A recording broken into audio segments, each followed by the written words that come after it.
Welcome, everyone, to the Bear vs. Man cast, the podcast about video games. According to what I'm reading here, this is episode 46. I don't know if that's even right anymore. No, you're good. That's true. Are you sure? Yep. I'm double checking here. Yes, this is episode 46, entitled No Sleep Till Podcast. Yeah. It's like the Beastie Boys song, you know? No, I don't. I don't know. No Sleep Till Brooklyn, you know? Dun, No, dun, I don't know. dun, dun, dun, dun, dun, dun. You know, okay. So Ryan, so what's today's date? Officially, it's the 15th. It's the 15th of January. Yeah. Today. Yeah, that's true. I'm a little bit discombobulated, more so than usual. Ryan, I sent you a message about an hour ago. It's pretty early in the morning right now, on a Friday, and I sent you a message a little while ago that if we didn't know any better, may have seemed like a sext. Not a sext, but a booty call. No, you were definitely trying to tap that. I asked you up? And that was like 6 o'clock in the morning. So 5:58 even. Yeah, that's pretty precise. And you asked me before we started recording. You asked me a very valid question, and the question being, why are you awake this early? And you're asking the wrong question. The question you want to ask me is, why did you not sleep yet? Oh, Jesus Christ! Because it's 7:30 in the morning, and I haven't gone to sleep.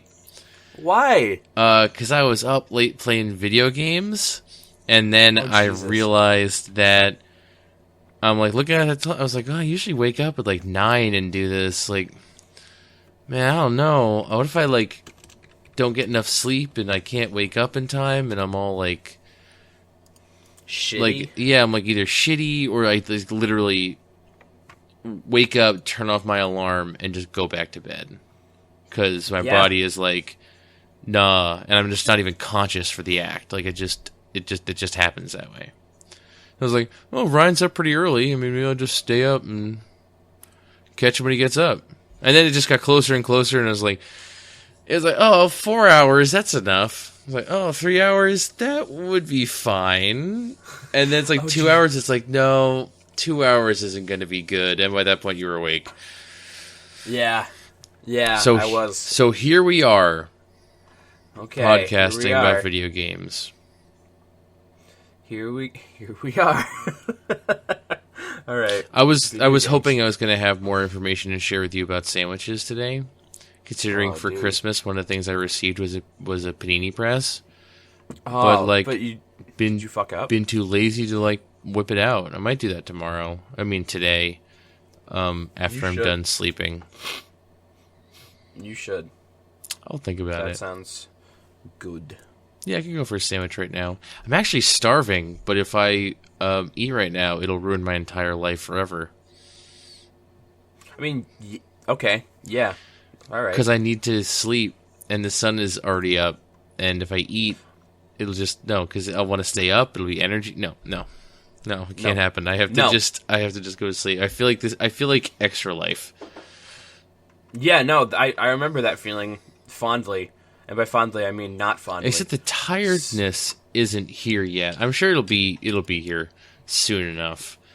So we should happen. We should just start talking about video dive games. Right in. We should, because we played a lot of games this week. We've been busy. I for whatever reason, I found a lot of time on my hands, and I played video games with it. Yeah, I've personally been trying to just catch up with stuff from last year, and then, well, that's how it started. And then I didn't go that route exactly, as I will explain to you. I might also get grumpy in a little bit, but my range of emotions are limited at the moment. Yeah. So, Brian, why don't you tell us a game that you played this week? Okay. So I finished episode 2 of Life is Strange, which I know you played this week. Oh, yes. I did play that. I picked that up again. The nice thing about Life is Strange is at this point, I've played it like 3 separate times. And every time I've played it, it's been on a different computer. And Steam Cloud Saves is good AF with this game because it's just like it knows exactly where I was. That's good. I never know exactly what games have cloud saves and which, like, I feel like it's a total crapshoot in that regard. I feel like Undertale needs cloud saves. Yeah, you wish. I do wish. That's not the kind of game that would have cloud saves. I mean, it's not, but you know. Yeah, it'd be neat. So I played that. What do you think of that? Because I know like you haven't talked about it yet. I don't know. Oh, all right.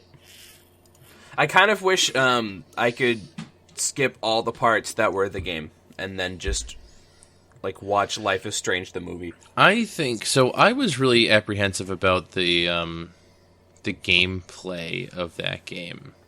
Mm-hmm. Of the idea of rewinding time, like just a little bit, to manipulate conversations. Yep. Because it seems like a cool idea.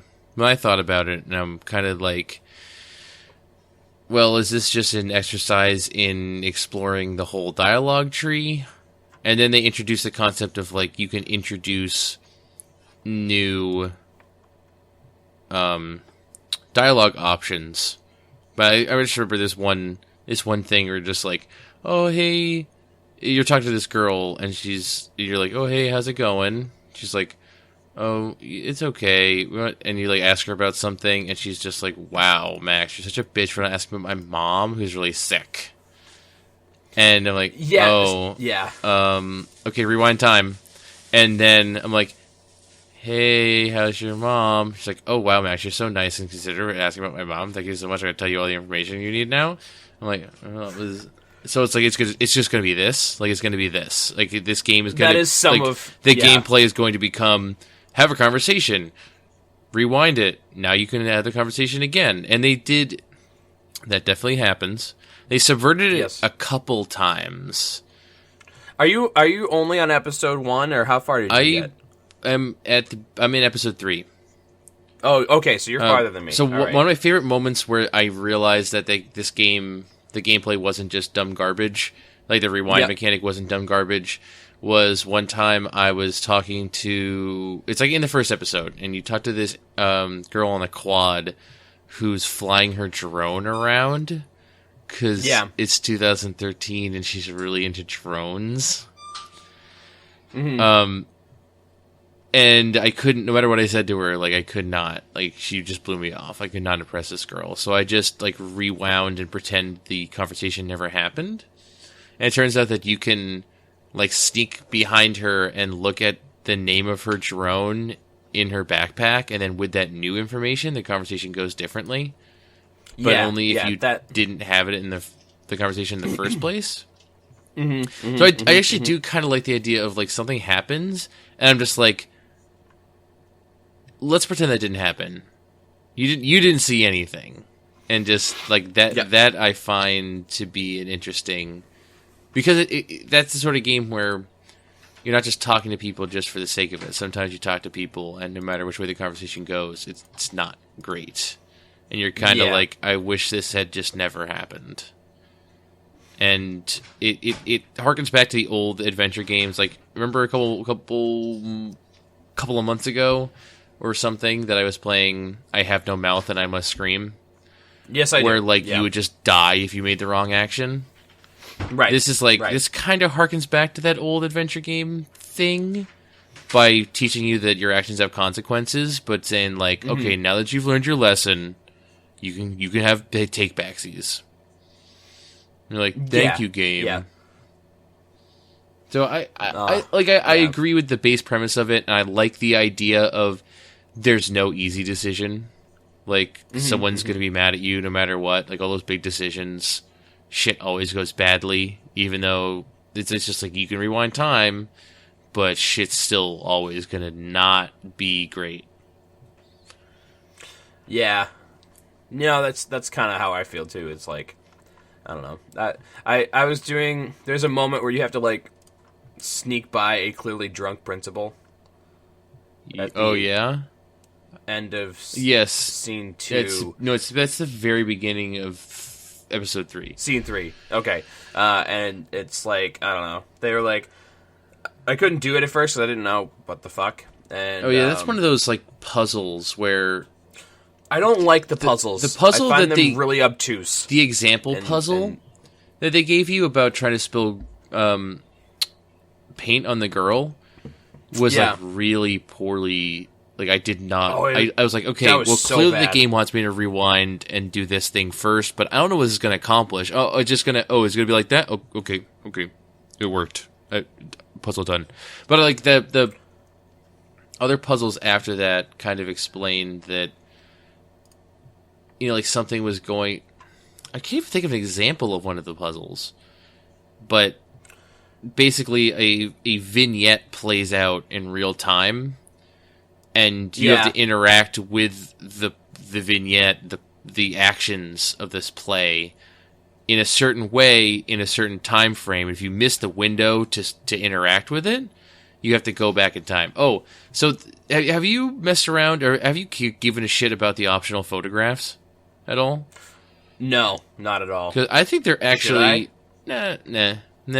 Okay. I like them. I think... I mean, it's great. I want to do them. I'm playing Xbox One. I get an achievement every time I take one of them. But I also think that they're really interesting little puzzles that punctuate the gameplay. And they also give you, when you look in your journal, it shows you all the pictures you're going to be taking. It shows you, it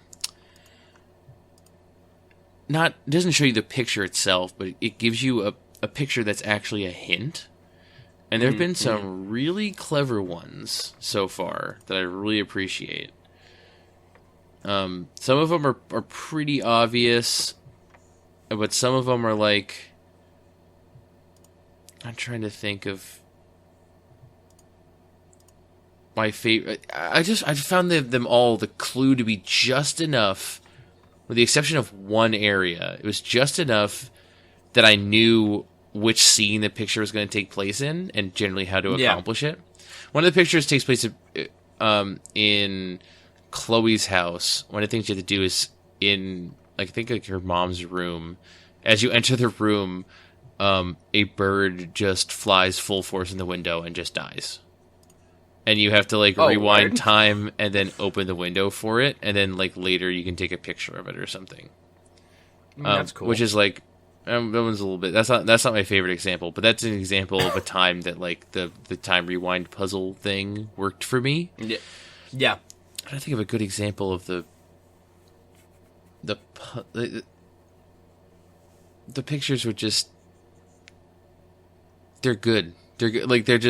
They were just not obvious. The clue was good enough. And the only thing that comes to mind is that I was joking. I've been playing this with my girlfriend because I don't know. I was like, this would be something that she would enjoy. It's like... That seems like a good sitting around with people and watching shit happen game. And she's good at sometimes giving me advice on what to do, or we can kind of talk out about the fact that we don't understand where the story is going and why the main characters are the main characters. Because there's a lot of characters, but only certain ones are in the book, as the only certain ones have bios. And we're also kind of we discuss the ramifications of each of the decisions that we make. Which is it's fun to be doing that in real time when you do have that second, that minute or two where you can go back and do it again. And that generally I don't know why I mentioned the fact that I was playing it with her. I don't know either. But that's cool, bro. No, it's great. Oh, there was there's one cool puzzle where you had to get... To take the picture, you had to get the figure to glow in the dark by shining your flashlight on it for a while. Which is cool. Not a gameplay mechanic. It's just wherever you look. Max was using her cell phone camera to light up the room so you could see. But Yep. that was a cool bit. It was a nice touch. Yeah. Actually, let me ask you before I. Hopefully, I'll be able to remember what I was going to say before. But did a major character die at the end of the second episode in your game? Nope. Did the dialogue you had with her before what may have been her passing, was it weirdly disjointed? Like she was just like meant, like the moments before when you're trying to you're talking to not her. let that happen. You're talking to her, yeah. Sort of, yeah. No, I had a couple like what the fuck. Yeah, you're like, what are you talking about? Like, whoa, that was abrupt. Like I had when we played, we talked to her and we're like, hey, we did all these things. We're your friend. And she's like, well, it was really nice of you that you did this. But what about that time you did? Like, she's like suddenly like, oh, super abruptly, like talked about like 4 nice things I did for her. And then just like turned it around. It was like so pissed about like that one thing. Like, I know what the game is doing. The game is like identifying moments in which you gave a shit about her. And then like she's saying them at you. Yeah, but it definitely doesn't feel natural. Yeah. I was like, I've played enough video games to know, like, this is the game part of the game happening here, and yes, I can see through that. But if you're analyzing it as like a movie, which is part of the reason why I wanted Jess to play it with me, is because it's like, hey, check out this video game. It's a movie. You don't have to do anything. You just got to watch the movie. Yeah, and if you're like looking at this as a movie, that scene, the way that we experienced it, is insane. It's like trash. It's bad. But it's not that good. If I'm just like, if I accept the fact, and I'm fine, I know it's a game. I know how games work. I know that a game is just a giant series of if and like and or gates. Like did you answer her phone call? Then this happened. Like, I get that, so like I've come to terms with it, but it was weirdly disjointed. No, it felt that way to me too, and I definitely didn't know the answer to the last question, but I knew one of them totally murks her, so I didn't want her to die, so I looked it up. Oh, is that how it goes? Yeah, there's like. Well, sort of. There's like two answers that are clearly like, you don't know shit about me, Max, me. And then 2 of them are like, oh yeah, no, they do care about me, and then you can, fix that problem. And the thing about her father or her mother or her, yes, yeah. So if you pick like any of the female options, she gets upset. Like really upset? Yes. That seems like a bad basis to kill a character. I just remember reading an email from her mom on her computer because I just walk around snooping on everything, and if somebody notices, I'm just like, rewind. I'm just like, sorry, bro. And so I was like, oh yeah, no, your dad, because I haven't heard you say anything bad about him, and I don't remember you mentioning any siblings. I didn't want to be presumptuous. Yeah. Because I feel like that'd be pretty bad if you're just like, what about your brother? She's like, I don't have a brother, you fucking idiot. Like, oh, sorry. Well, sorry. Generally, I find that part a little bit objectionable. That's my biggest turnoff so far, is the idea of, I understand that your actions are supposed to matter. Like, you kind of get, right before that event happens, the end of episode 2, you get this showcase of your decisions.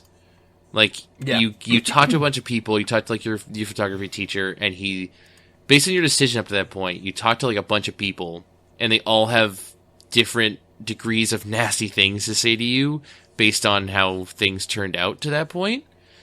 And so, and I noticed, like, just some inconsistencies similar to what we were talking about before with the girl and how this conversation seemed disjointed. You kind of, like, start talking to someone...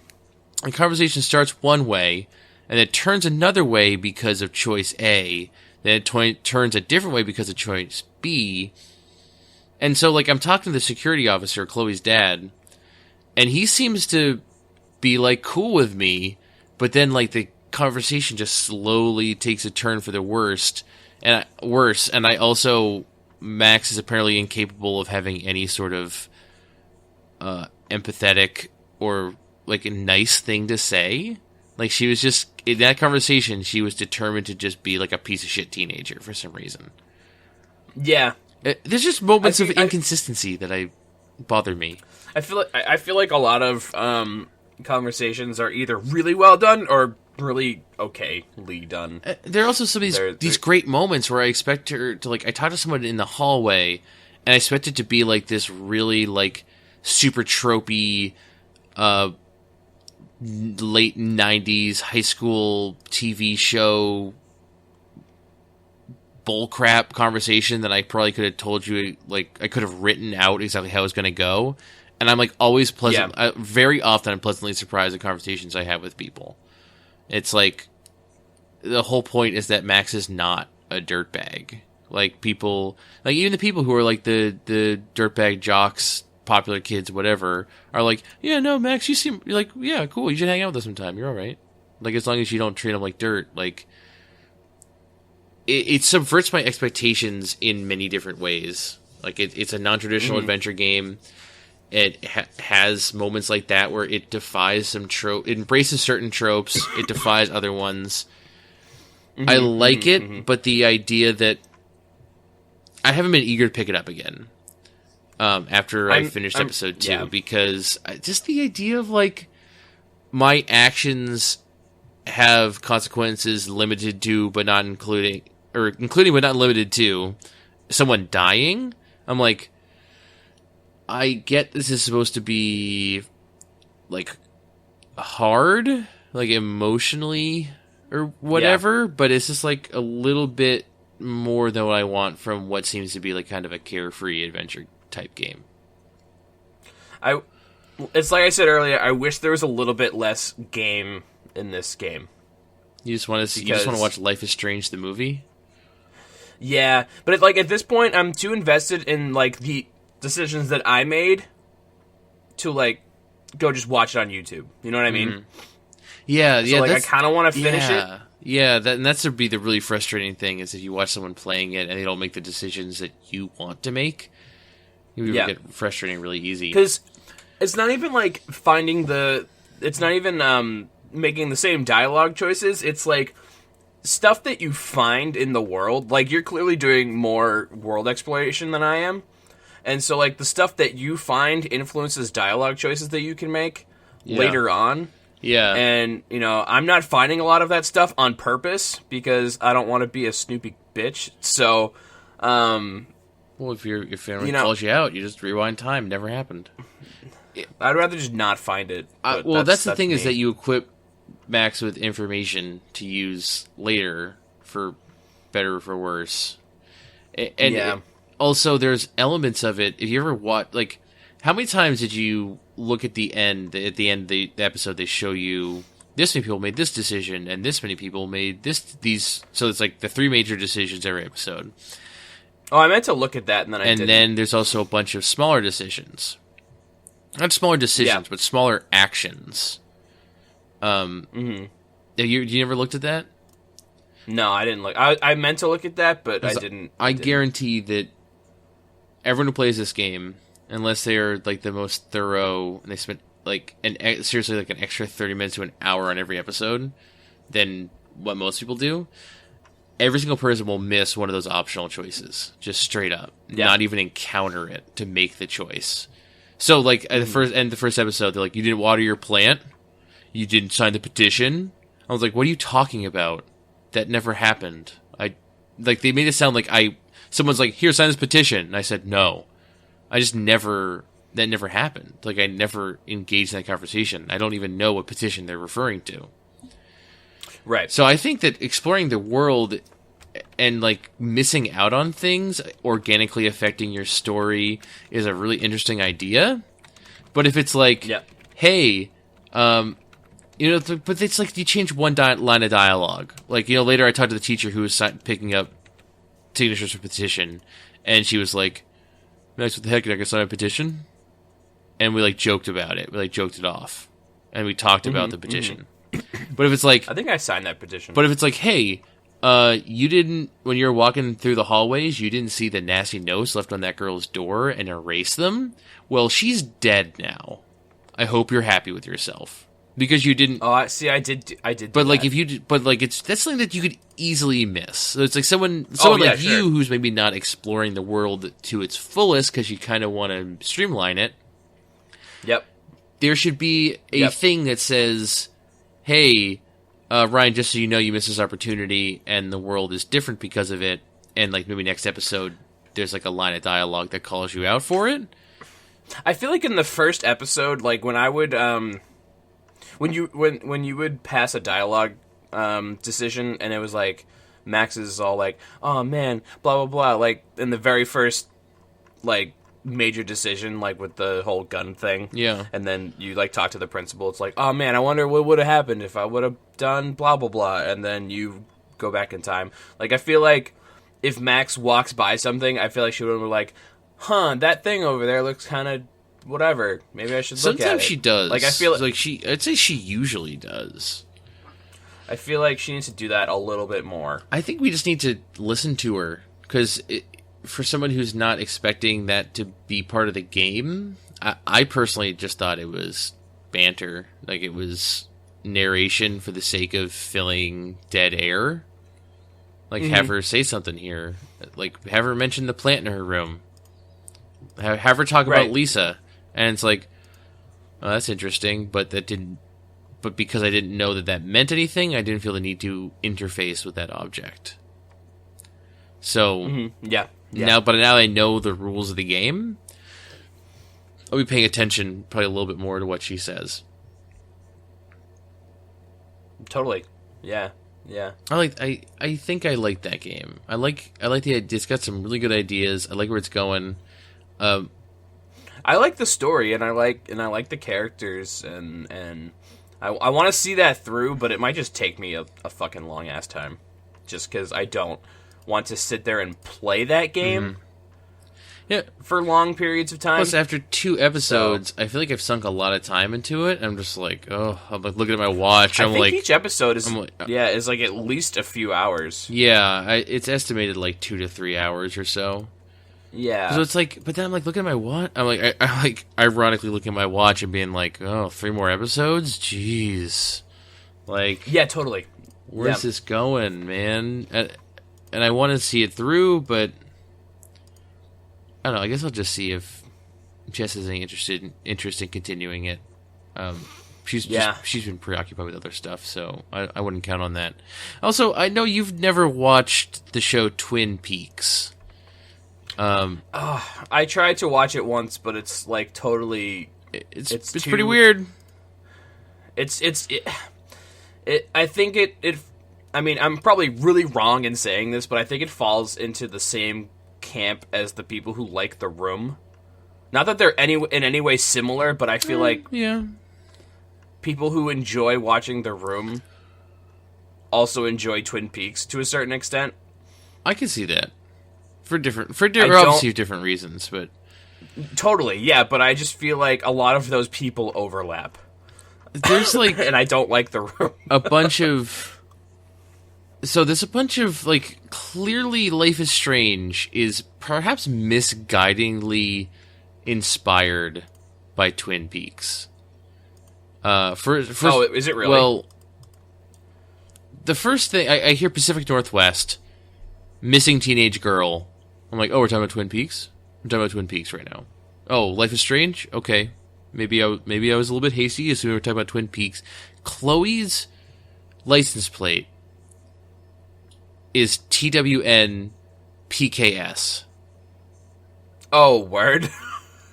And there's one other, like, really big one that's just like, come on, guys. And it's just weird because it's been a while since I watched Twin Peaks. It's been like a couple of years, but like, I don't really see like a direct correlation there. It's the Pacific Northwest. Mm-hmm. And there's a girl missing. I don't really know. Like, I don't know what they're going for, except to just kind of throw some random, like, hey, we know what Twin Peaks is. Like, here's a reference.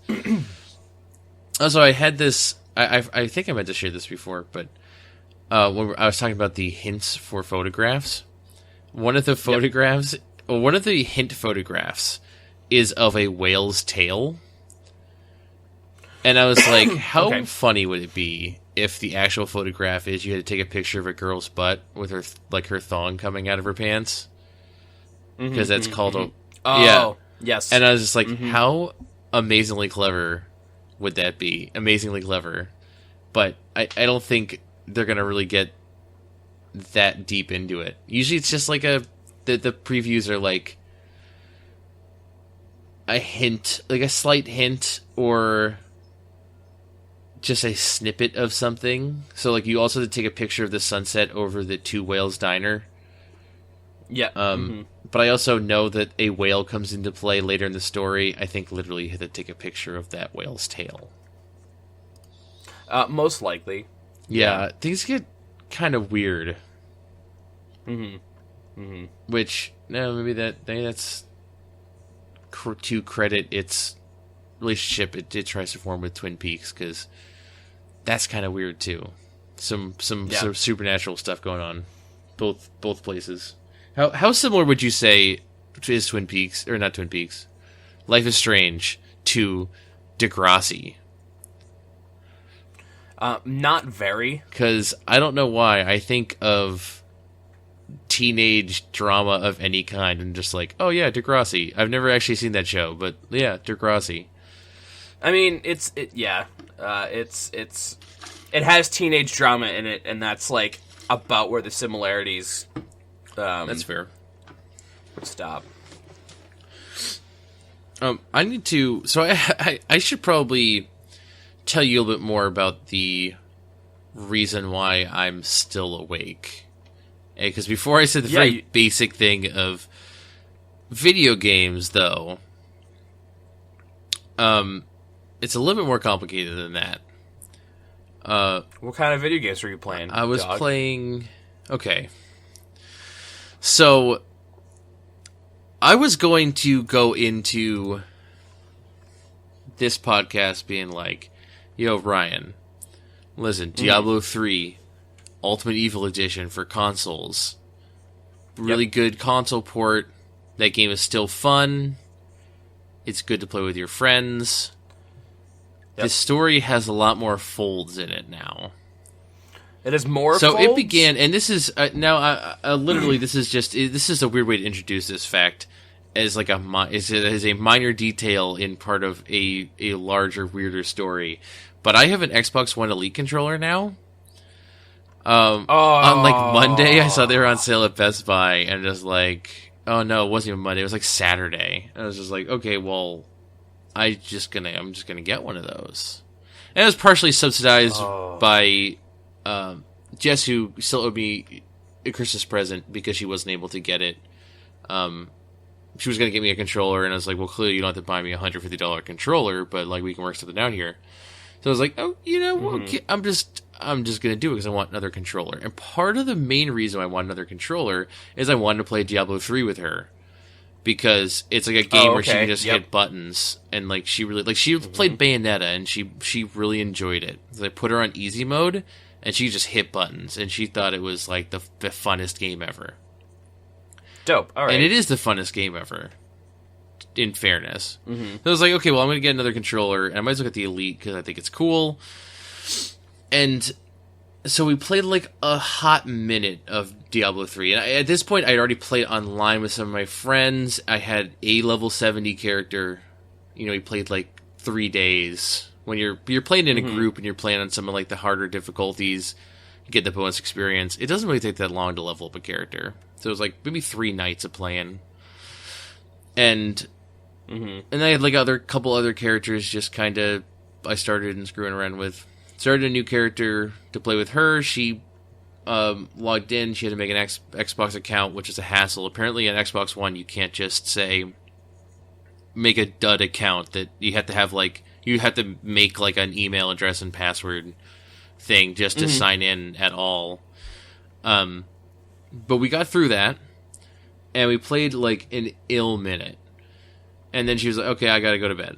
Okay, fine, well, my friends are coming online, I'll just hop online. And I went to go change characters, and it said, and I get a message that says, your data has been corrupted. You may have lost characters, items from your stash, or gold. So just the time that one time I was messing with Game Shark too much, and I turned on Pokemon Blue, and it said your save file has been erased, or like your save file is not available, or something like that. I just turned off the system. Well, in the case of Pokemon Blue, turned off the system. I just sat there and I thought about like, what would it really mean if I lost all my progress in this freaking Pokemon game? And I turned it back on and it was fine. I don't really know how that happened, unless it was a misread in the first place. It was always there, and I don't know. That's just not the case with Diablo 3. Oh, did you lose everything? I didn't lose everything. It's the weirdest fucking thing, Ryan. I lost my characters, except for the one that I had just been playing as, who was like level 5, so whatever. But like I lost all my other characters. One was max level, the other one's probably no higher than level 15 or so, but I've only really been playing the game for a week. But Reggie, my monk, level 70, man, gone. I even played him enough that I was like Paragon level 35, but anything that was in my stash, which was a fair amount of gems and crafting materials, and my Paragon level, all my account-wide stuff, was still there. It's just the characters that were gone. I mean, you could probably, like, get in contact with Blizzard support and they would... You'd think that is the case. You would think that is the case. Oh, no. Because you would say to yourself, Blizzard is really good about that kind of stuff. They have a really good track record with helping players with rollbacks and things like that. So, first of all, I don't think the console version of these games are always online. Apparently, all of your data is stored locally. This is what I found when I contacted Blizzard support. First of all, if you go to Blizzard support, you say, well, okay, what game are you having trouble with? Diablo 3? All right, so what's the issue? If you say at any point that's about the console version of the game, instead of redirecting you to, do you want to call? Do you want to chat? Do you want to submit a ticket? Like you would with any other Blizzard game. It just lets you pick from a drop-down menu of 4 different issues you might be having, and then it redirects you to an FAQ. Or if it's like, hey, I'm playing the console version of Diablo 3 and I'm having trouble connecting to the game, and they're like, you should contact your ISP. And it's like one sentence of dialogue. Like, completely the opposite of what you expect from Blizzard game support. A redirect to an FAQ or less. That sucks. So I basically had to... I was like, well, I need to speak to someone right now. And the phone lines were closed. It's like 10:30. Phone lines are closed. And I was like, I need to speak to someone right now. I just have to pretend I'm having an issue with the PC version. And as soon as I get into chat, I'm like, help me, motherfucker. Help me. I need help. I'm scared.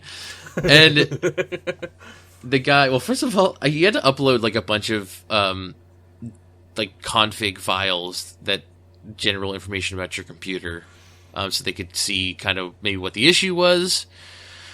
And so the guy starts the conversation, and he's just like, hey, how you doing? I was like, terrible. He's like, hey, I think I see what the issue with your installing and patching. You seem to have some malware on your computer. And I'm like in the middle of typing a computer message. I was like, man, Diablo 3 console kid. Wait, what did you say? Oh, well, you know what?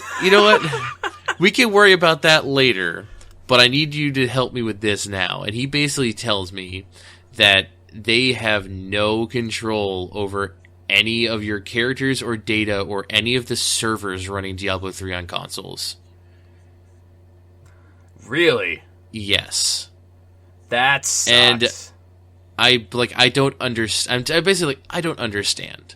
And this would be a situation where I almost wish that Diablo 3 on consoles had like a level 70 character boost thing, because I get to be like, all right, well, that's fine. Just give me a code for a free level 70 character boost, and we're good. Like, oh, here's the other thing. So immediately, as soon as I saw the phrase corrupted data, as soon as the initial wave of panic subsided, I Googled Diablo 3 Xbox One corrupted data, and literally the first result is a Game FAQ's message board post from 2 years ago about the original version, the 360 version of the game, and it just says something along the lines of PSA: playing local co-op may erase all your characters.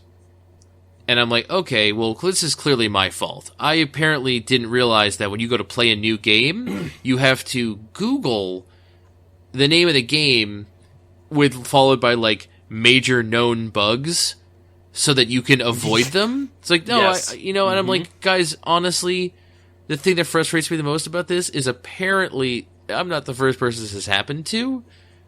And this seems to be a known bug, especially considering there was this big forum post. I was basically saying, we see that some of you have experienced corrupted data or memory loss on your consoles. Please tell us all the specific information in which this had happened. And they didn't fucking fix anything. Fuck. So, oh Jesus. Yeah, this is really frustrating for me. And at the same time, and so Blizzard is like, hey, you should talk to Microsoft about this. I talked to contact Microsoft. They made me do all this weird stuff that it seems like it's more data for, like, my save has gone missing. Like, I actually go to, like, I hit hamburger, go to manage game, and it says there's no save data because it didn't sync with the cloud properly or something like that. And so they told me, like, remove my account from the Xbox, restart it, and then put my account back on, so it'd, like, resync the save, like, the cloud saves. But the fact of the matter was, the cloud save that was on there was reading as fucked. It was loading just fine. It's a perfectly good save as far as from a data standpoint. It's just that the data in it was fucking garbage. The data in it said that I didn't have any goddamn characters. That's fucked. Yeah. So Xbox tells me to contact Blizzard. I'm like, no. They told me to contact you, and then they sent me a link to Diablo 3 PC character rollbacks. And it's like, God damn it! I think that was the moment that I knew I was fucked. Yes, and I got into this big fight. Not a big fight, but I had this conversation. I got into it with this Blizzard guy, this Blizzard GM, and I was just like, I don't understand. Like, I thought you guys made this game. You guys have really impeccable customer support. You're really telling me there's nothing you can do for me.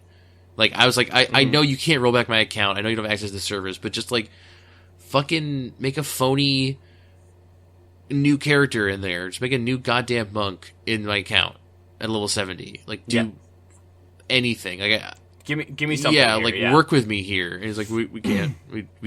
I was like, who made this? And then I tried to contact Blizzard CS on Twitter because they're really good at getting back to you there as well. Yes. And I got contacted by someone who is a Blizzard Tech Support and Customer Care MVP, working primarily with Diablo 3 and WoW. I don't know what MVP is. Maybe that means that they're not... No idea. Maybe that means they're not actually an employee. They're just someone who donate. I don't know. And I was informed by her that Blizzard does not provide tech support for consoles because they don't make them or run the console network. However, you can check the console forum to see if anyone else has your issue. Someone may be able to help you, or if it is a patch issue, the devs will see it. I'm like, I'm sorry, I tried contacting the devs about this directly. Is there some, like, fucking Illuminati shit going on? That, like, secretly the console version of this game is not made by Blizzard? Like, secretly? And that's why they don't know how it works? They, like, outsourced it to some, like, shadowy cabal group? Like, I don't understand why they're... Well, you're talking about PC? A-plus customer support. Literally, they've done things for me in WoW that I did not deserve. Yes. Yeah, me too. I'm just like, I'm a big fucking idiot. They've told me no before. But other times, I was like, I'm a big fucking idiot. Here's a half-truth. And they just made it right on goodwill. But as soon as consoles get involved, like, D3 on consoles, I don't know. Like, something's going on, man. There's a conspiracy. They did not make this game or something. I don't know what's happening.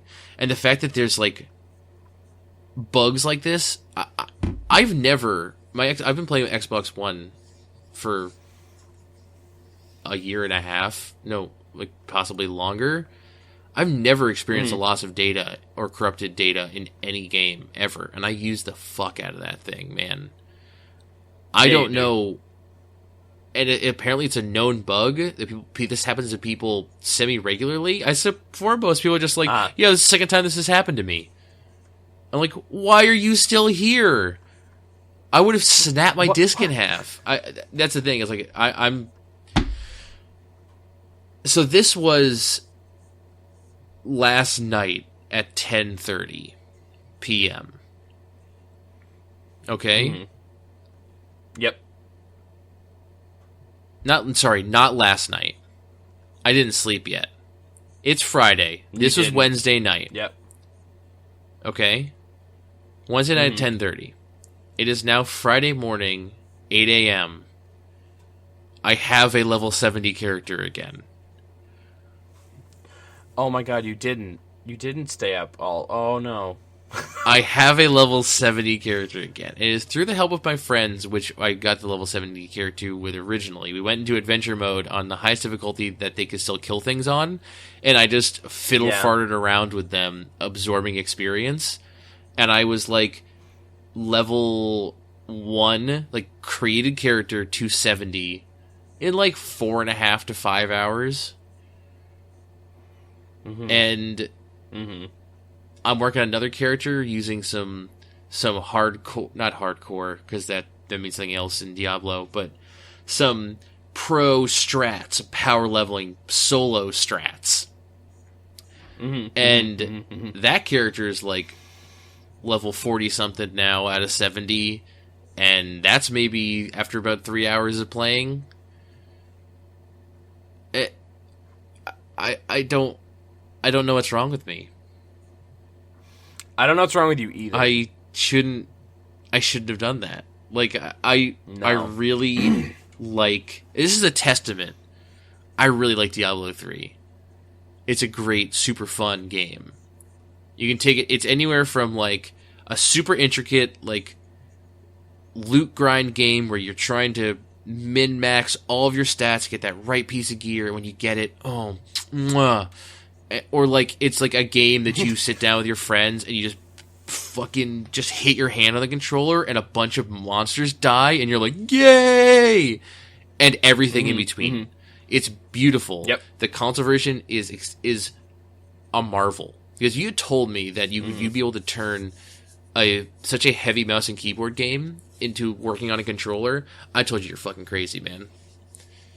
But they did. The menus with the way the radial thing works, it's a little bit weird at first, but you get used to it super fast, and it just works. It's Diablo 3 Ultimate Evil Edition. Besides this game-breaking bug, not game-breaking, earth-shattering bug, is like a really good game that's fun to play by yourself or with friends. I cannot possibly endorse it enough. It is the strongest contender for 2016's Old Game of the Year, in my opinion. I love this game. But holy shit, is that not cool that people are getting their characters just deleted for doing something as mundane as playing local co-op. Maybe I'm like maybe like me and that guy in Game FAQs, only people it's ever happened to. Ever. But now the consequence of this is, like, I will never trust them when they say that they fixed this bug. I cannot afford for them to have not fixed this bug. And so I can just never play local co-op again. That Unless sucks. I, like, get really ballsy and I save onto, like, a USB drive. But I would be afraid I would do it wrong. And I just do. Yeah, no, that's like a risk that I probably wouldn't. I can't do it, and like Jess probably never wants to play it again, anyways, because I was so. So let me go through. Let me just confirm this. Are you familiar with the 7 stages of grief? Sort of. So the 7 stages of grief. It's let me find something to break it down here. But basically. 7 stages of grief, I've also heard it referred to as the 7 stages of dying. When you hear just really awful, terrible news, you go through these 7 stages. So you get So for stage 1, shock and denial, which is definitely something I experienced. And this is like, right, like I said, Jess was going to bed, so she got the full force of this. That I was just like, I was literally hands on my head saying, no way, no fucking way, this is impossible. Literal, those are the words I was saying. Denial, in its purest form. I think that, especially after I read the thing that it was like a local co-op that broke it, she probably feels responsible in some way, which obviously she's not. But she's probably not going to ever want to fucking play this game again because of that. So after that, you get pain and guilt, which there was definitely pain, what I felt. Anger and bargaining. I was angry, and I definitely, if I went and looked at that chat log, I was definitely being like, all right, well, what if I do, like work with upset. Me here, what if I do this?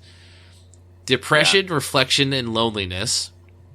So this would be like when they redirected me to the page about how to roll back my PC characters and thinking that was for the console version. That'd be the moment where I was like, okay, I got to really think about, I had to reflect on what has just happened and really just think about where I go from here. And I had the upward turn where I started researching power leveling strats and it didn't seem that bad. I also considered the fact that my friends were online playing Call of Duty. I eventually got on chat with them and just like, guys, I need your help because my life is over. And they're like, yeah, no, totally. Yeah. We'll give you a hand. No problem. And they got a shitload. One of the things I read was like, if you get your friends to help you, you're a dick because they don't get anything out of it. But they got like 30 Paragon levels and like a bunch of new gear from it. Like a bunch of new legendaries. So, it's a win-win. I get a character back. Reconstruction and working through... Yep. That's a perfect example of what I just described. Acceptance and hope. And maybe that's what I'm experiencing right now. The fact that I stayed up all night playing Diablo. I did, after my friends went to bed like normal people, I only played for like a little bit longer. I was also watching Twitch. I was on Twitch, and like my favorite streamer started playing Dark Souls, which he never plays, like completely out of the blue for no reason. And I was like, man, I'm not going to go to bed while he's playing... my favorite streamer is playing my favorite game. Come on. Are you talking about Dan Reichert? No, he's not my favorite streamer. Also, he has to work. Joke. He would not be up this late. Yes. And also, coincidentally, the person was talking about how the new Diablo... So, the Diablo 3 patch just came out. And that actually may have been the source of some of the instability. Because they came out simultaneously with console and PC, which also makes me say, like, maybe they didn't have enough time to work on the console version of that patch. But so a new season starts today, Friday, January 15th at, like, 6 p.m. or something. So he was also talking about the fact that he's planning on starting a new seasonal character and trying to do his best to, actually level up quickly and become strong and all the other Diablo stuff. I was like, this is just a weird turn of events for me that I'm experiencing these emotions about Diablo 3 and all this stuff's going on. Dude, it was a lot. And I just didn't feel like sleeping. I don't know. And now here I am. Yeah, I'm just like, I'm like, I could go for some Diablo 3 right now. It's just like that progression, man. I just want to get that thing. I just want to see more stuff. I want to get new legendary gear. They added this really cool feature to the game, and this has actually been in here for a while. But you played Diablo 3 for PC some. I played a little bit, yeah. So they added this thing that allows you to take legendary items that have unique effects on them. Like, I found a pair of boots that let me walk through enemies. I can't, like, dodge roll, which is something you get on the PC, or on the console version. And I can't, like, leap over them if your ability... Like, you can't use abilities that would normally not pass through them. But you can just, like, casually just walk through enemies. Like, they don't body block you as much. And that's cool. You're leveling up. You find these boots, and you're like, oh, this is super sweet, until eventually you find a pair of boots that does not have that super sweet ability, and you have to replace, they are better, and you have to replace them. You don't get the super sweet ability anymore. There's this thing called Kanai's Cube. So you take those legendaries, along with some materials that you have to get through playing adventure mode, that's like a pretty simple grind, and there's also sorts of other rewards to get at the same time. You're not just grinding to hope they drop. It's you do bounties, you get experience, you get gold, you get gear, and you get this stuff. And potentially more legendaries. You put them in the cube with the mats, you dismantle the legendary, and then that legendary becomes a permanent buff that you can apply to your character. So your character can have one weapon buff, one armor buff, and one ring buff that are specifically legendary in nature. So super, super unique. And I think that's super great. Because there's a lot of items you find that it's got this cool ability, and you're like, oh, but this weapon isn't as good as the one I have, or I'm going to replace it. And there's a lot of legendaries in this game, now that this game has been out for 4 years or something like that. It's a really good way to repurpose content, I feel like. Not repurpose it, but to kind of say, like, hey, you know, this like taking content that's already there, like those legendary items with the cool effects, and just giving them new life. I think that's a really effective way to do that. They've also been adding new areas that you access through adventure mode, and they've just been adding new bounties, so you're not seeing the same ones over and over again. And this is which is great. And this is also a pay once game. This is not. There's no subscription fee. There's no microtransactions. They even took out the real money auction house. It's just a game that you buy and you play, and they've been supporting it really well with content. And I think it's really cool.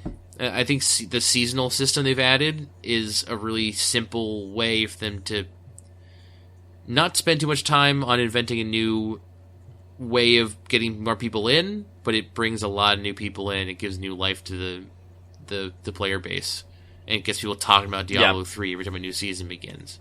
It's really, I know they did that in some previous games, but man, these guys are good. Blizzard, man. Diablo 3 pretty okay. Blizzard, they know what they're fucking doing.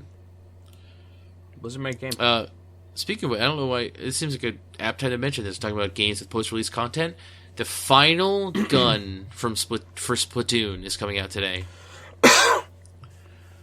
Today. They're releasing it. Oh, wait, the last gun They're releasing ever? it free to everyone. They're adding the 70th gun to the game, and they're like, "That's it for guns." So now's your chance. Now that all the guns are there, you can go in there and see what you like and pick it out. And I guess I can you play don't have that to worry game about now. like, oh, but what if another gun comes out?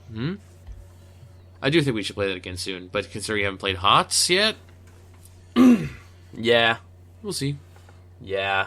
Okay, I think I'm done temporarily talking about Diablo 3, but like I really do want to state again that besides this huge loss I've encountered, that game's pretty darn good.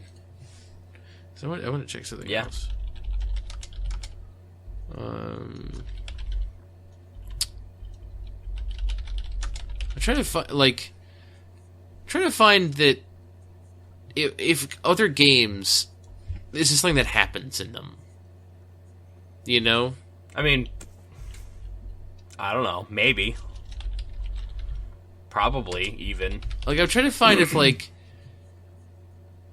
I guess every game you're gonna have, this is gonna happen.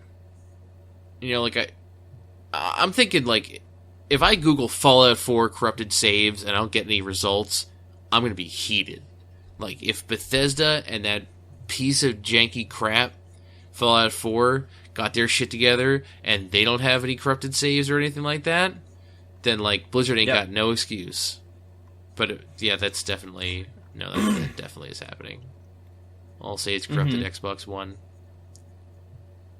Although it says Xbox is freezing, so maybe it's a problem with its Xbox.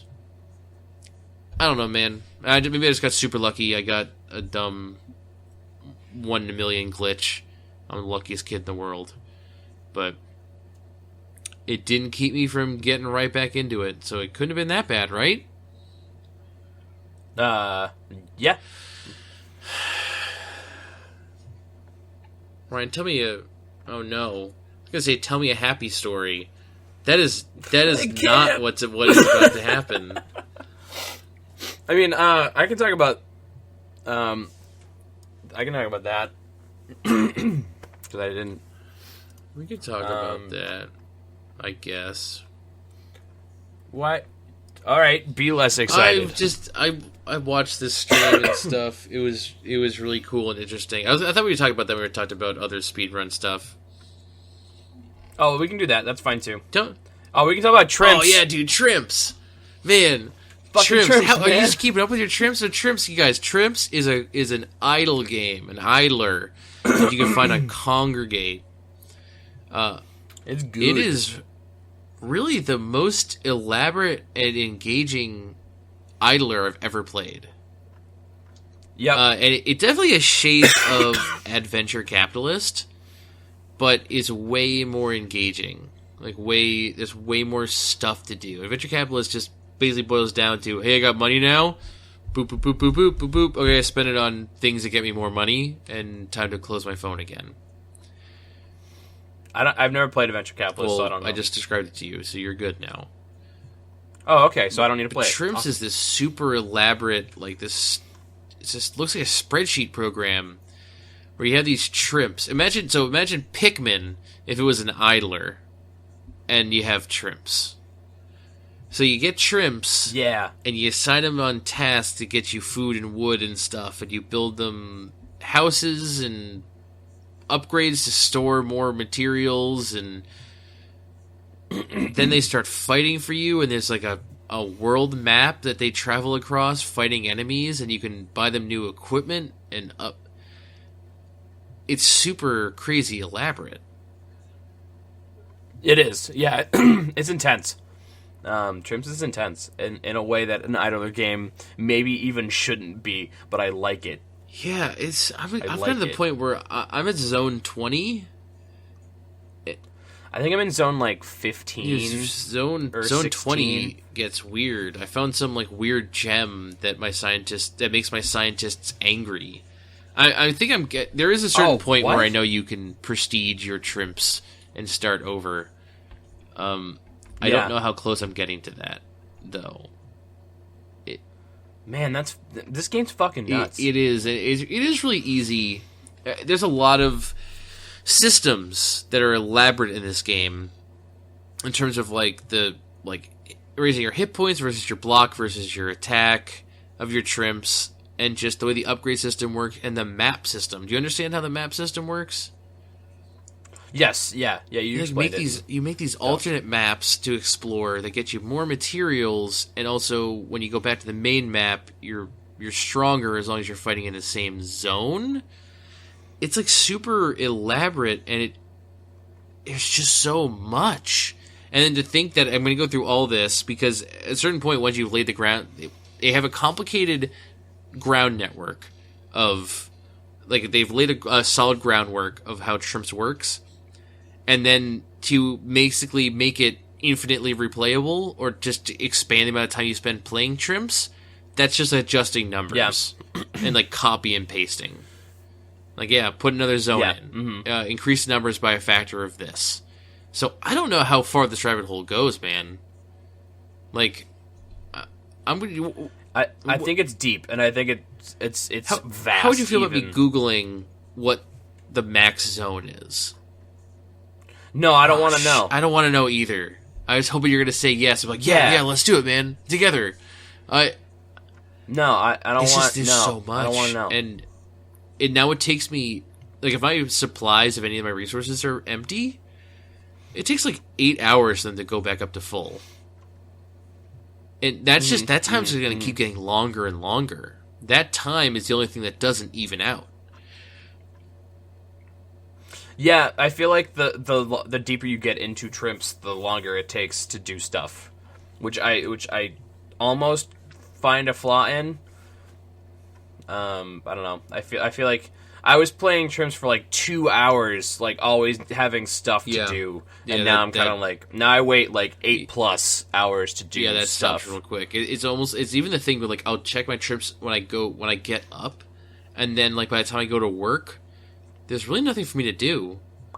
Like I'll like check back in with them right before I go to work, and I'm just like, there's nothing. I don't have anything. Like I could buy like a couple things that won't matter, but honestly, I mean, the only thing that really matters is don't let your resources fill up the whole way. Like we don't let them go to waste. And you let them fill up all the way and don't use them. That's really the only way that you would put them to waste. True. Yep. But yeah, it's just, oh man, I'm like deep in. I'm not that deep into Trimps, but like it's such a fascinating thing. I just wonder if eventually the fact that it seems kind of like it seems too deep, like Trimps is pretty. This deep. Might be the complete opposite of most idlers, where it doesn't seem deep enough.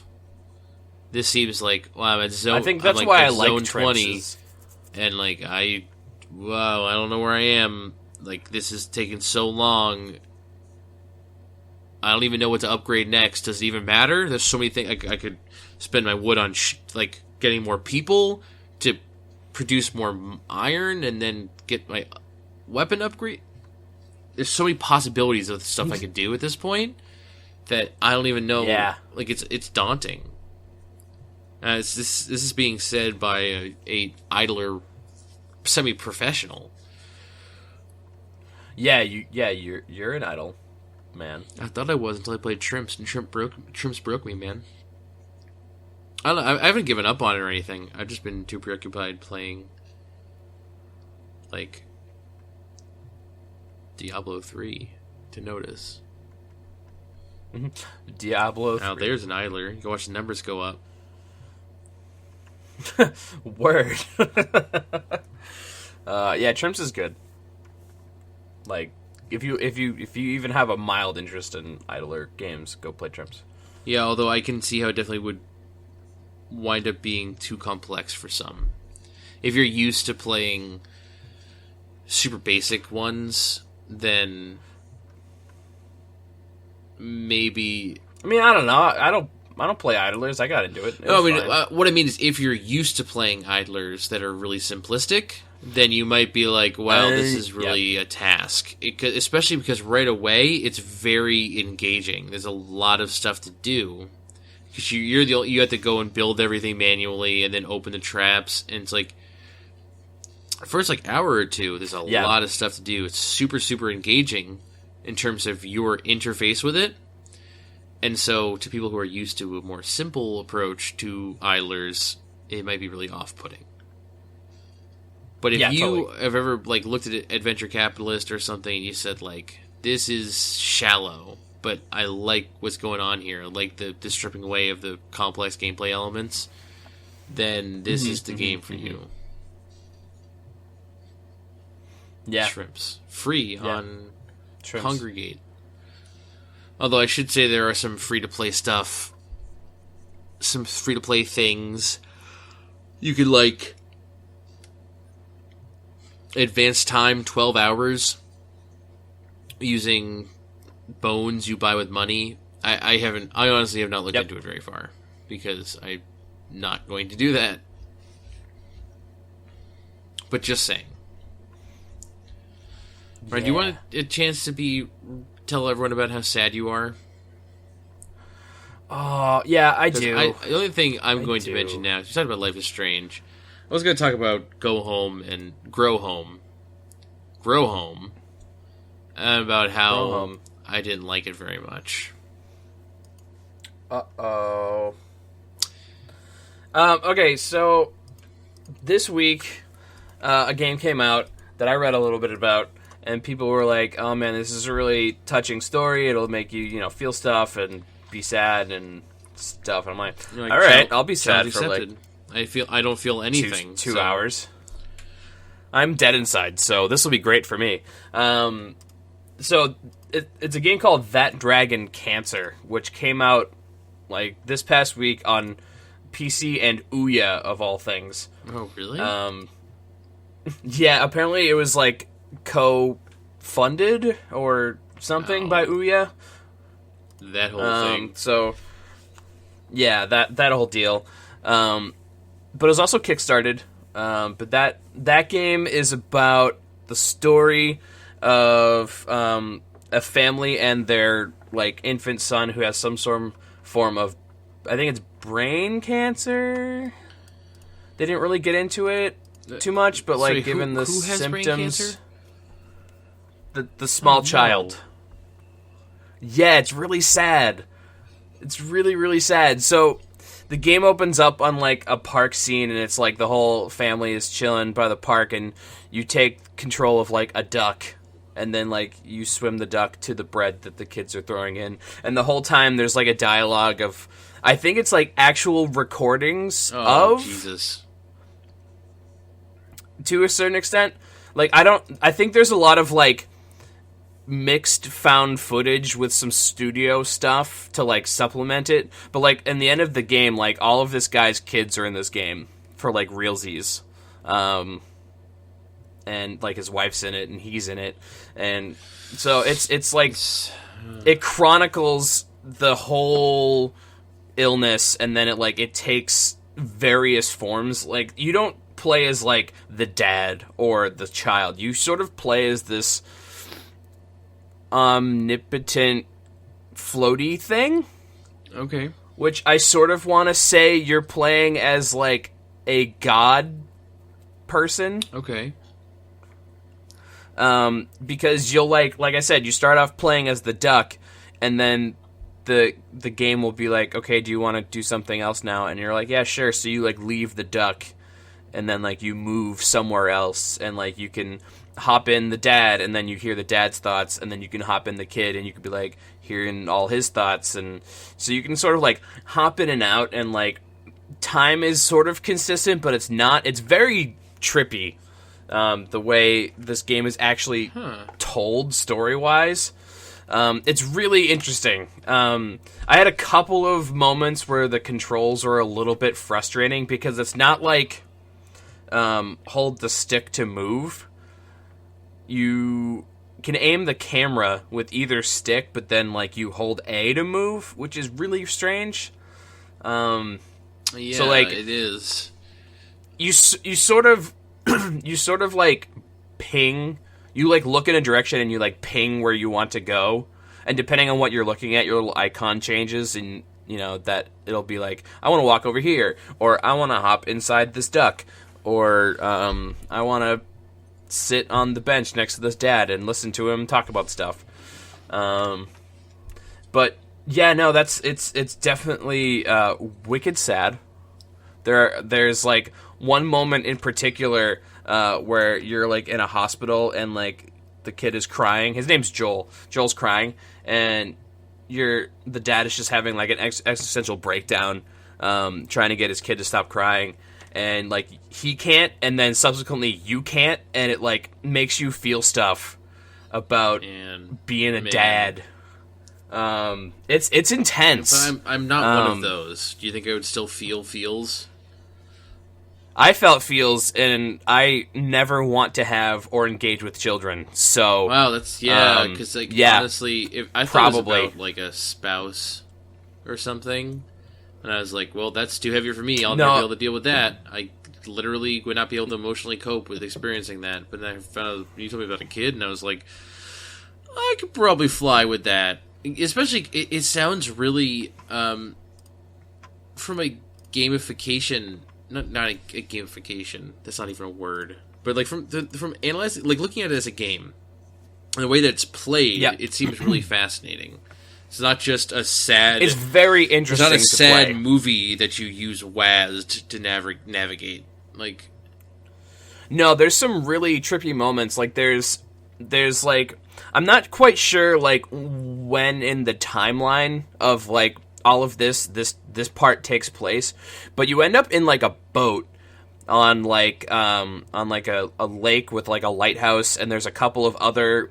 like rooms, not even like full houses. It's like an open Like there's a floor and like 2 walls and then like some stuff in it, and you can sort of like hop from rock to rock because you're like a pigeon. Okay. And you can like fly from like rock to rock to like get to other things to hear story stuff. But then all of a sudden you can like look down and there's stuff underneath the water, and you can just kind of like fall in the water, and then like some trippy dream sequence stuff takes place where like you definitely dive really deep into pun not intended, like some of the dad's like really emotionally draining and like really tough stuff that he's dealing with like on the inside by like falling into the water. And it's the way that game portrays like emotion and like external conflict versus internal conflict is incredibly interesting. The storytelling in that game is like A+ wicked good. I highly recommend it. If it will definitely like make you really sad, and if you're even kind of emotional, you probably will cry. I thought about crying like 2 times. I didn't do it, but I thought about it. You're like, yo, how fucking crazy would it be if I cried right now? That was the thought you had? No, I was like on the verge, and I'm just like, no, I'm gonna hold it in. I'm gonna hold it in because I know it's gonna get worse. That game made me feel stuff in ways that I haven't felt stuff in a long time. So, well, that is definitely noteworthy. That Dragon Cancer is something else, for sure. Yeah, man. that does sound. That sounds like a lot. That sounds cool. That sounds cool, though. It is a lot. That it's you know, I'm always interested in seeing new uses of the medium, and this definitely felt like really new and really fresh, and like the sort of games we were kind of expecting to get after 2015's like, you know, Beginner's Guide and Her Story. Yeah. You know, some of these like really deep and like introspective story games, which that Dragon Cancer is definitely like falls in that wheelhouse and does stories justice in a way that like I don't even think a movie could portray, because it's sort of about your ability to explore, and like the layers of exploration get you deeper into something, whether it's like real life stuff or internal conflict stuff, or you know, there's a whole broad range of like emotional topics you can tackle, and there's some really cool stuff, just like gameplay wise, where like you go to like this kid's house for like a party, and then he gets in a wagon, and then all of a sudden you're playing like a really shitty kart racer because that game wasn't made to be a good kart racer, but you're still doing it, and it's really interesting because the whole time that kid's so fucking pumped, and you're like, oh god, my heart, because you know he's totally gonna kick it, and that sucks. It does suck. But that sounds like. I will say that like by the very very end of that game, the last scene in that game is like, mwah. It makes you feel so much better.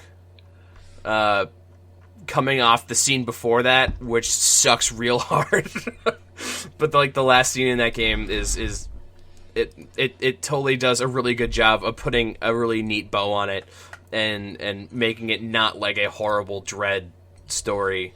About, well, your kid gets cancer and then he's totally gonna die and that sucks, and that's it. That's over. Game end. There's like a lot of hope in it, which makes nice. Me feel better. It's nice. It's not just a game about being sad for the sake of being sad. No, it's definitely way more interesting and deep than that. It'll definitely make you sad unless you're completely devoid of feelings. But. So, what would you say? That's a game. Out of 5 stars, would you rate this game? 4. I was just kidding. You don't have to do that. That's completely unnecessary. but literally, it's a really good game. Like, it's really good. I think GameSpot gave it like a 9. High praise. So if one of our listeners wanted to play this game, how would they go about doing that? Well, if you have an Ouya, let me tell you. Finally, this is your time. This is the moment you've waited for. No, probably literally. This is the moment you've been I don't know. waiting You've probably for. been playing a lot of The Amazing Frog. Is that what it's called? Yeah, you're probably just coming off the original version of Towerfall and The Amazing Frog. But it is. Oh yeah, man, one thing that fucked me so bad when I was playing this game. It's on Steam and it's $14.99. Yeah, it's on Steam for $15. One thing that killed me wicked bad is like you find out what the wife's name is pretty early on, but you're mostly playing like through the dad, except for a few scenes where you're kind of like hopping around. Yeah, but you're mostly like in the dad being the dad, because he made this game, he coded it and all that stuff. But like, there's one moment where you're sitting outside of them and your wife talks to you, or talks to him, and you're like kind of like watching them, and she's like, "Hey Ryan, blah blah blah," and I'm like, "Oh shit, this guy's name is Ryan." It's over. It's done. It's done. Instant like relation. Yeah, it's fucked. I almost lost it when that happened. I'm like, oh no, it's good. It's good to know that you feel emotions. I do. I would never say that you're robotic, but sometimes you just don't. Close enough. You just sometimes I just don't care. Emotions or feelings, and you also like never throw up. It's like wicked weird. No, that completely unrelated. But yeah, no, I don't. Speaking of robots, hey, Grow Home. Yes. That game's bad. I don't like that game at all. I think you're wrong, but okay. Grow Home is a little 3D platformer that a couple of interns at Ubisoft threw together on their days off, and they sold for money. Grow Home is like a... We talked about this at least a year ago. Yeah. A little bit less than a year ago. Yeah. It was one of the first things you talked about on this podcast. It might have been actually... You might have played it right before we started doing this. Like, I finally got around to... playing it. I'd heard not only Ryan but other people praise it for being a game of some kind. It's a 3D platformer. Yes. Plays Bud the robot. The whole idea is you can jump, and you also have your two triggers are each of your two robot arms. You can use them to grab onto anything, like flat surfaces. You use it to pick up items. Use them to climb walls, grab ledges. Anything and everything, really. Yep. It is an interesting idea of like how to manipulate your environment as opposed to just Banjo-Kazooie.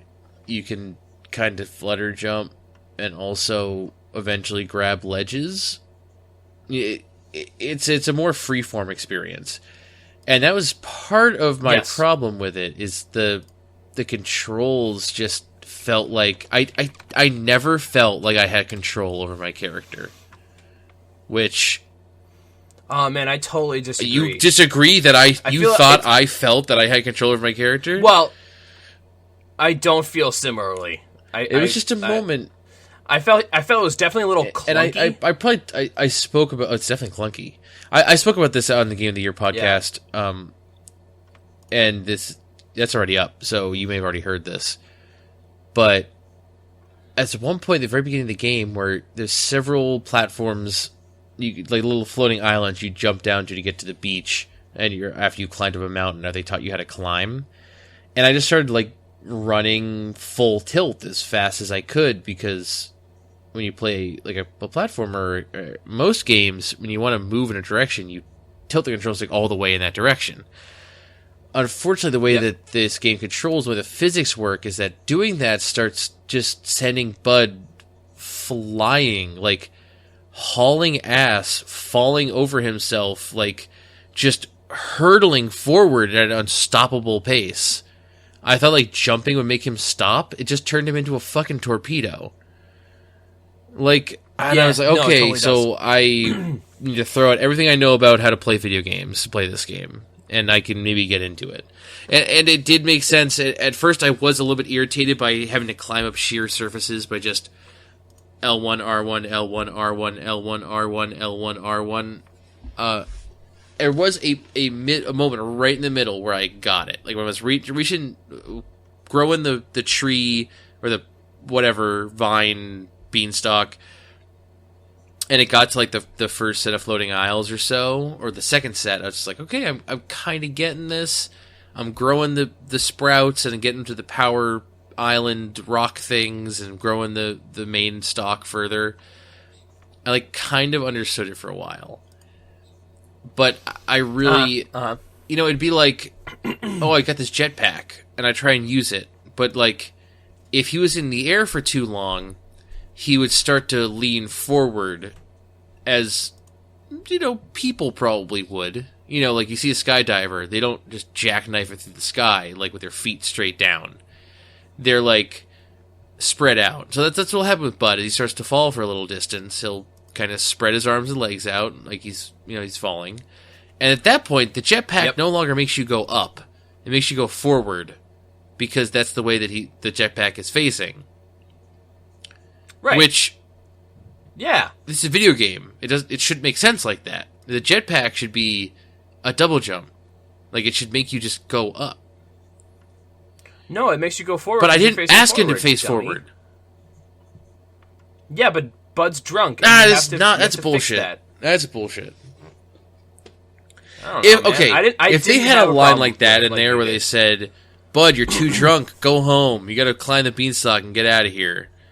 I'd be like, okay, this is funny. Like, this is amusing. I understand I'm controlling a drunken robot. But, like, when people are saying good things about the way the game controlled, I could not get it, man. Like, I felt like I was...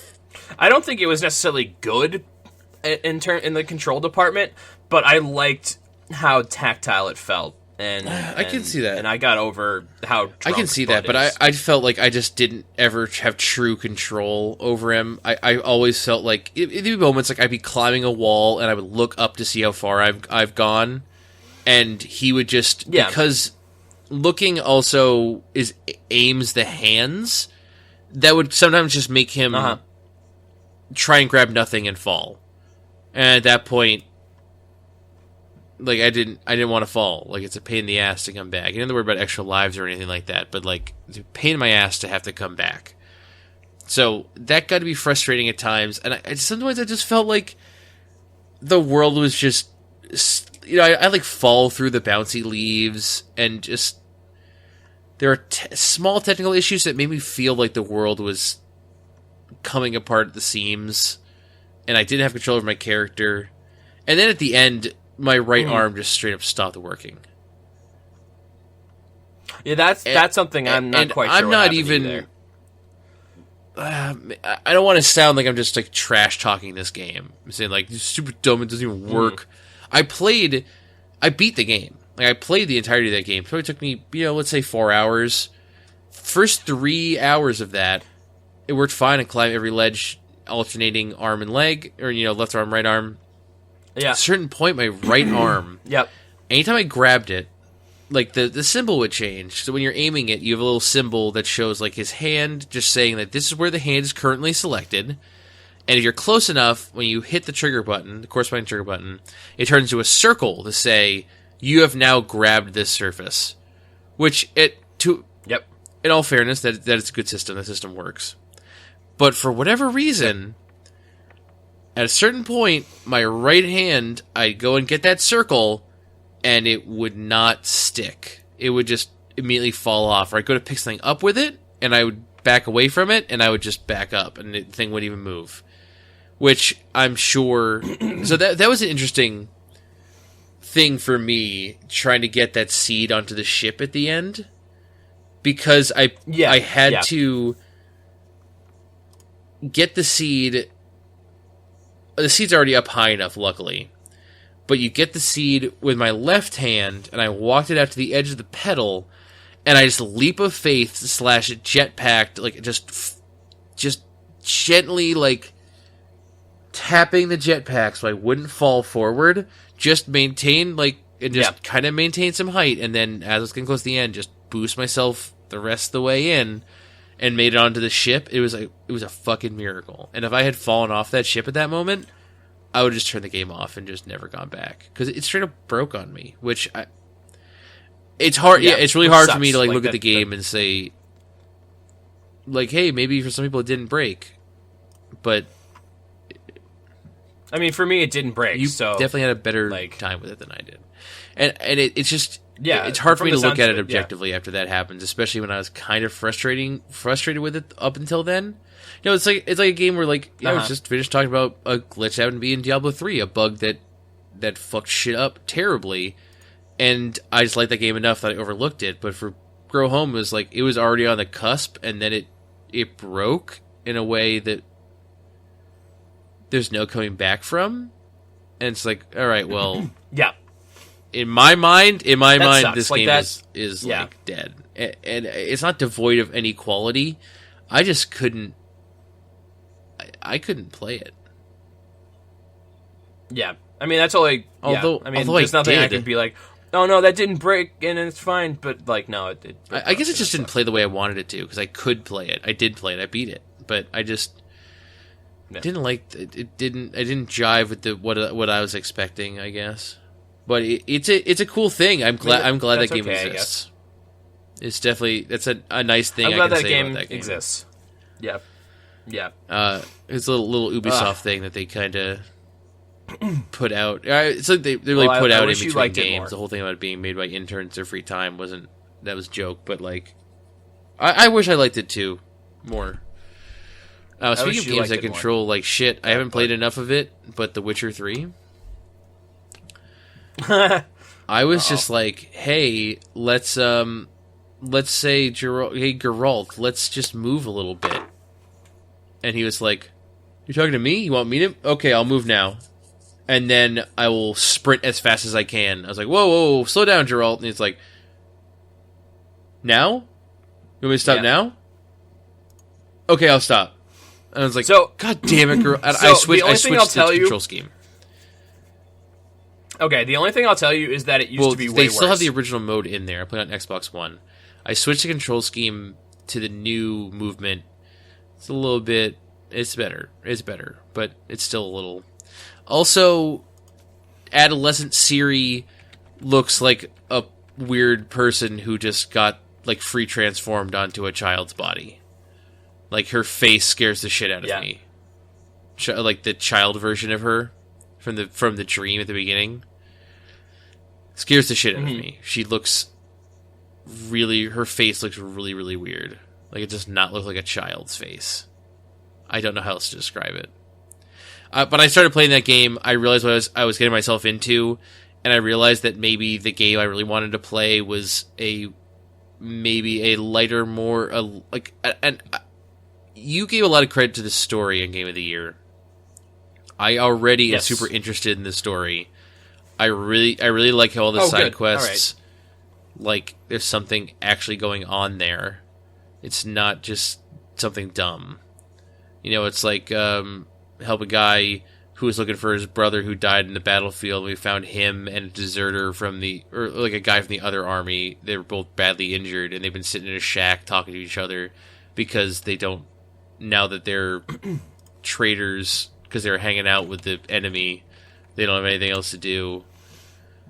There's some weird moments where it's like, Geralt, hey, you're judge, you're an executioner. What do you think about the situation? It's like, well, that's kind of weird. He's like a social outcast. I don't know why you're really... Okay, sure. But I don't understand the intricacies of the Witcher story. But the world is super great. But I started to realize that it was not the game I wanted to play at this moment. I wanted an open world experience that was a little bit lighter and a little bit more action oriented. And I almost picked up Assassin's Creed Syndicate before I got stuck in the Diablo 3 vortex. but I think I might actually try and play Assassin's Creed Syndicate before I go back to Witcher 3, because it's a lot, and I want to give it the time. I want to give the story and the setting of that game the time I think it deserves, and I'm not sure I'm ready to give it to it just yet. Yeah, I mean, that's fair. The gameplay, the battle's kind of fun. Like it's cool. I don't like the level up system at all. It sucks. Like I'll be the first to admit I hate the leveling system in that game. Just coming off, I know it's an RPG. It's different, but like just coming off of Dying Light, which obviously it's absurd to compare the two, but you look at open world games that have action in them and like leveling up. Yep. Every single time I got a perk in Dying Light, I was super jazzed. I needed to spend it right then. I didn't know what to spend it on. All the options were really good. And in The Witcher 3, I'm just like, I don't know. I guess I could put this. I could get 1% extra melee damage for light attacks, and then later, I don't know. I guess that's fine. I also really like exploring that world. Just kind of going around and like. AF. Find hidden treasure and sources of power and stuff like that. I like cool stuff, but like, man, that level up system, shit, dude. This is not making me want to engage with that game at all. No, totally. Like, you have to equip all of them into like a very limited number of slots, and leveling up takes forever. It seems like you only level up when you're doing the main story. Yeah, that's a complaint that is totally like acknowledged by like other people. It's like you can pretty much only get enough experience to level by doing story quests. I'm okay with. I like how much you can break up your activities between like questing, helping people for money, or going treasure hunting and searching the map for like the hidden, like the question mark nodes that are hidden treasure that have like gear in them usually. I like how you can kind of divide that up, but I also kind of feel the need to just kind of, I want that experience, bro. Like I'm gonna want to play mostly the main story, and maybe that's not the way that game deserves to be played. I mean, at a certain point, I kind of stopped doing most of the side stuff, and I just hopped into story stuff, and I just cruised through it. So, I mean, you can totally get away with doing that.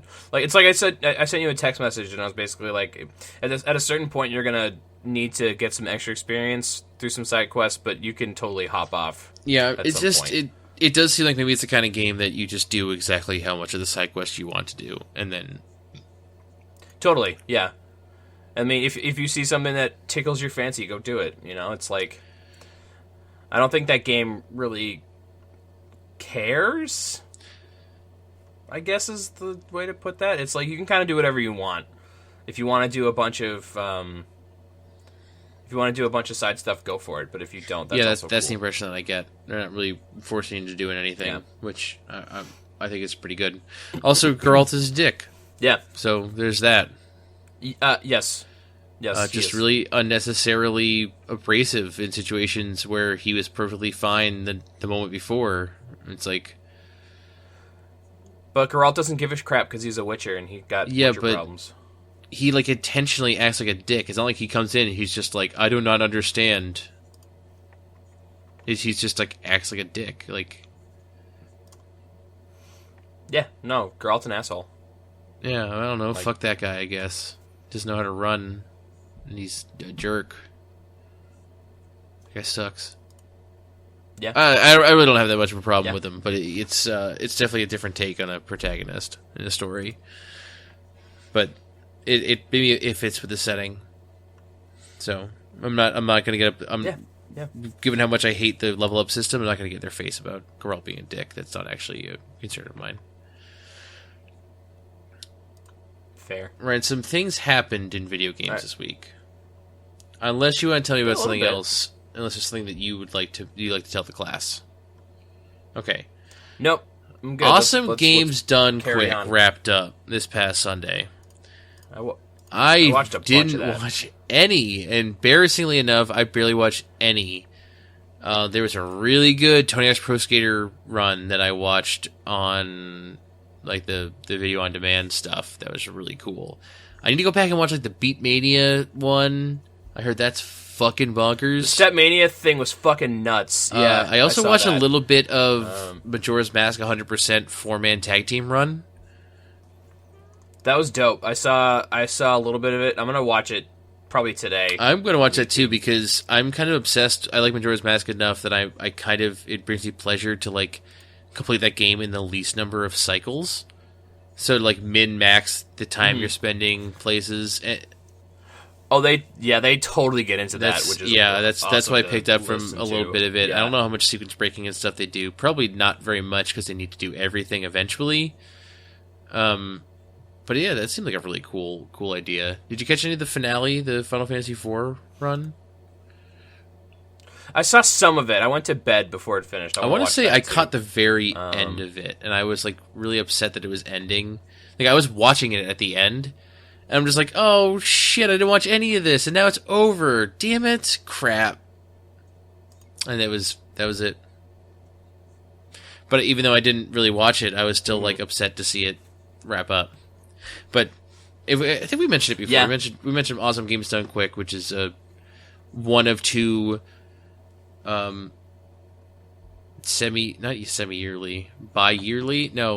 a year streams by Games Done Quick, which is it's a speedrunning's biannually. Okay. Yeah, that's the one. They're speedrunning streaming marathons made by lots of different people running lots of different kinds of games and just showing off their awesome skills at completing games as quickly as possible through a variety of ways. And it's all to raise money for a good cause. In this case, it was the Prevent Cancer Foundation or something like that. I was like, I thought that that was what it's called, but that seems like a really basic thing to name your organization that you use to prevent cancer, but it makes sense. It adds up. Yeah, it's a really cool thing that they do, and I watched a lot of Summer Games Done Quick this past year.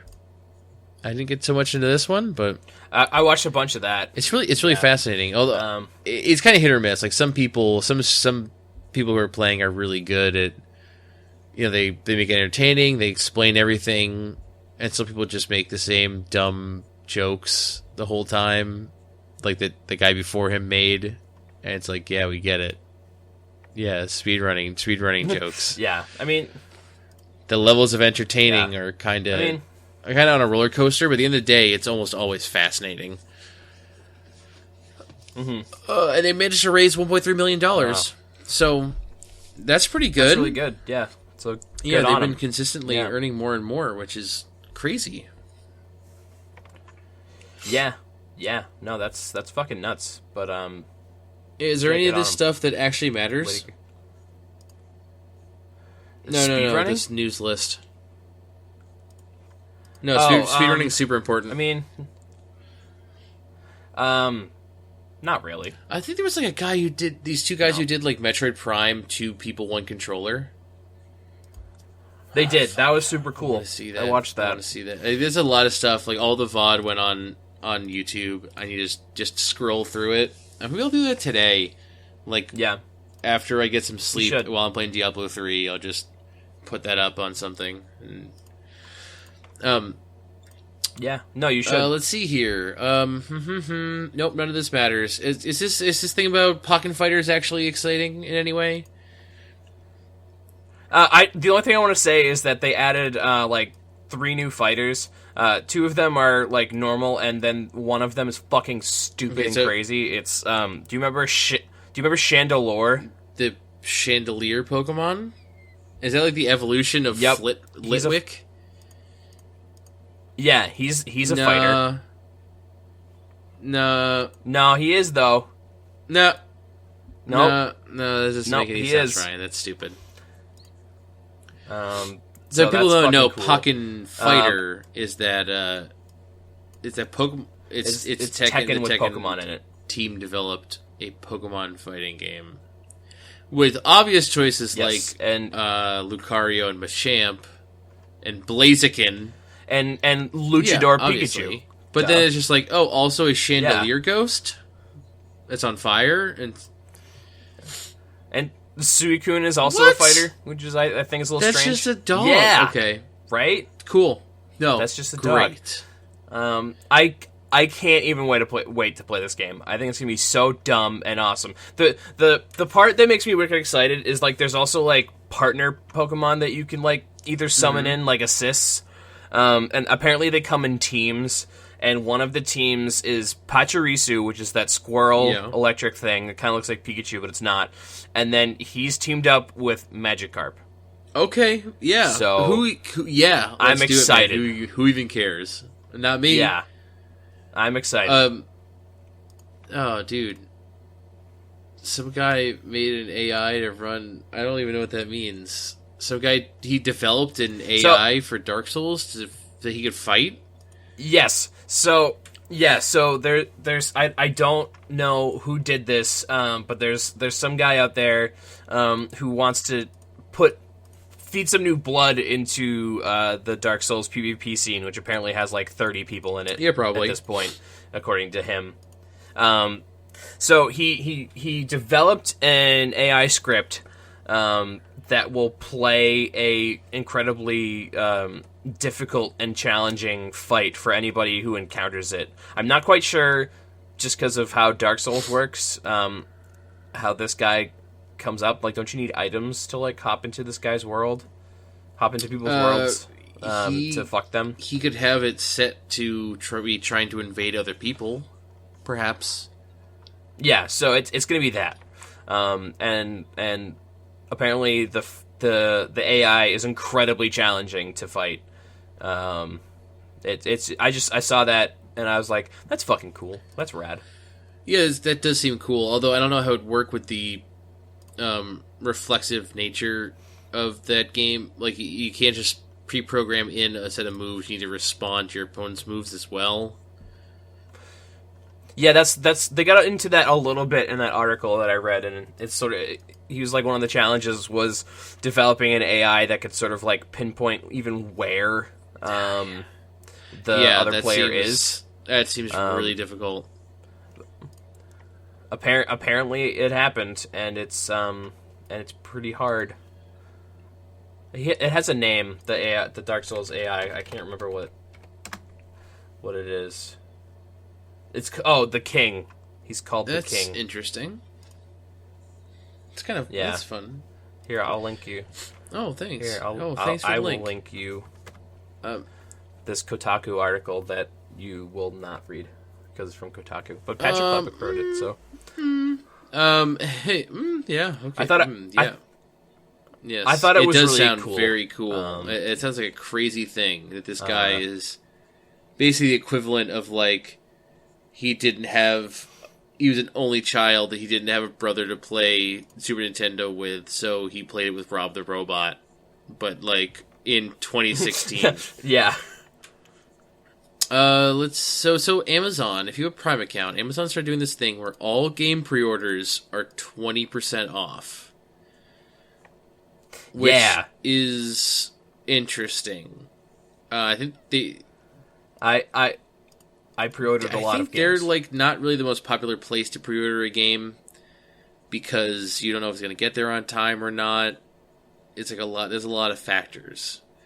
So I would rather wait for a game and save $10 on every game. There's definitely. So this is sort of similar to the Best Buy program that they have, except you don't have to shop at Best Buy. It's like they also have a similar like 20% off new games. So the Amazon thing carries over to like 2 weeks after a game's launch too, so you don't have to like. Oh, that's you can wait for the reviews to come out before you put money down. I think I might have read somewhere that Best Buy is doing something really similar for either brand new games if you are part of their club, like the paid version of their club. Yeah, you have to buy. I think it's like a $40 or $30 club. But it's the same. I think it's the same deal. It's like 20% off of new and pre-order games, as long as they're physical. So I think Amazon is trying to compete with them in terms of the physical market, but Yep. I think ultimately, no matter who controls the physical market, they're probably losing against the digital market in the long run. I mean, yeah. I mean, while this is available and physical games are still a thing, I'll probably do it only because why not save $10 Yeah, on get them your anyways. games? Yeah. So, like, I pre-ordered a whole bunch of shit just because it worked. What did I pre-order? Kingdom Hearts 3, The Legend of Zelda on Wii U, The Last Guardian, Dark Souls 3, Star Ocean. So, like, a bunch of stuff that I'm like, I'm going to buy this anyway. I might as well save $10 on it. No, that makes sense. Yeah. That makes sense. So, I mean, I have a Dark Souls 3 pre-order pending through them, so I made sure I got my 20% off for that. Why not? Yeah. Dog. I want to mention this real quick, but apparently after Five Nights at Freddy's 4 came out, it's been like 6 months or so, and now there's a trailer out there for Five Nights at Freddy's World, which appears to be a spin-off RPG. But as far as I know, it's developed still by the same guy, and I want to say that game isn't real. Like, it's some sort of trick that he didn't actually make what looks to be a shitty RPG about the characters in Five Nights at Freddy's. He's subverting expectations, or creating, or lowering expectations, or creating,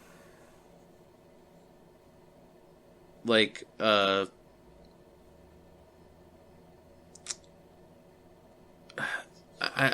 don't even know. Like, he works in such mysterious ways, the guy who makes these games, that